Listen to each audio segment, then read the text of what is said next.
আমাদের সবাইকে তৌফিক দান করুন। 23 নম্বর আমল হলো শেষ দশকে ইবাদতের মাত্রা বাড়িয়ে দেওয়া। আমরা উল্টাটা করি। আমাদের দেশে রমজানের প্রথম দশকে মসজিদ ফুল হয়ে, বারান্দা ফুল হয়ে, রাস্তায়ও মুসল্লি দাঁড়ায়।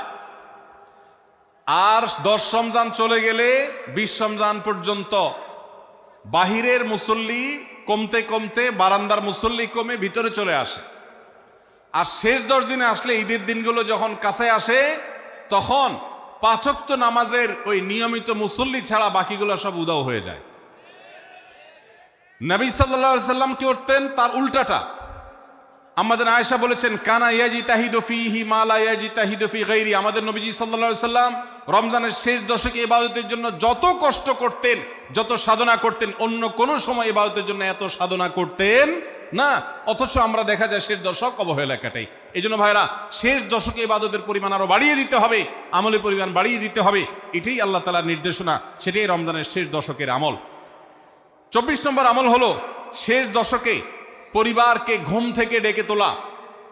এটা আলাদা সুন্নাহ। নবী সাল্লাল্লাহু আলাইহি সাল্লাম রমজানের শেষ দশক হলে কানা ইযা দাখালাল আশর আহইয়া লাইলা ওয়া আইকাযা আহলা। তিনি পরিবারকে ঘুম থেকে ডেকে তুলতেন এবং স্ত্রী সঙ্গ ত্যাগ করতেন। শেষ দশক কোমর বেঁধে ইবাদত করতেন। এটা 24 নম্বর আমল। তাহলে শেষ দশক পরিবারকে ঘুম থেকে রেখে তোলা।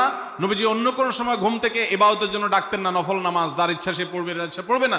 কিন্তু শেষ দশক এত বড় অফার, এত বড় সুযোগ, কারণ লাইলাতুল কদর শেষ দশকে আছে। এই জন্য এই দশকে ইবাদতের জন্য পরিবারকে তিনি ডেকে তুলতেন। তারা শুয়ে থাকুক, তিনি এটা সহ্য করতেন না। এই জন্য 24 নম্বর আমল হলো রমজানের শেষ দশকে পরিবারকে ঘুম থেকে ডেকে তোলা এবং স্ত্রী সঙ্গ ত্যাগ করা শেষ দশকের জন্য। 25 নম্বর আমল হলো লাইলাতুল কদর অনুসন্ধান করা। রমজানের শেষ দশকের প্রত্যেকটা রাতে কিন্তু শবে কদর হতে পারে। বিশেষ করে বেজোড় রাতে 21, 23, 25, 27, 29 এই রাতগুলোতে লাইলাতুল কদর হওয়ার সম্ভাবনা অনেক জোরালো।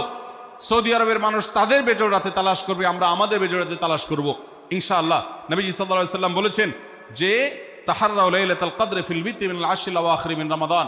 রমজানের শেষ দশকের বেজোড় রাতগুলোতে তোমরা শবে কদর হতে পারে, সে আশা বেশি বেশি করে ইবাদত বন্দেগী করো। লাইলাতুল কদরের ইবাদতকে আল্লাহ বলেছেন লাইলাতুল কদরে খায়রুম মিন আলফি শাহর। 1000 মাস, 1000 মাস ইবাদত করলে যে সওয়াব পাওয়া যাবে, লাইলাতুল কদরের এক রাতের ইবাদতের সওয়াব তার চাইতে বেশি হবে। সেই রাত কোনটা আল্লাহ নির্দিষ্ট করেন নাই। এজন্য শেষ দশকের প্রত্যেকটা রাতেই ইবাদত করার চেষ্টা করা, স্পেশালি বেজোড় রাতগুলোতে। 26 নম্বর আমল হলো লাইলাতুল কদরের আশায় বিশেষ দোয়া পড়া। সেটা কি? আল্লাহুম্মা ইন্নাকা আফুউন তুহিব্বুল আফওয়া ফাআফু আন্নি। আল্লাহ, আপনি ক্ষমাশীল, আপনি ক্ষমাকে ভালোবাসেন, অতএব আমাদেরকে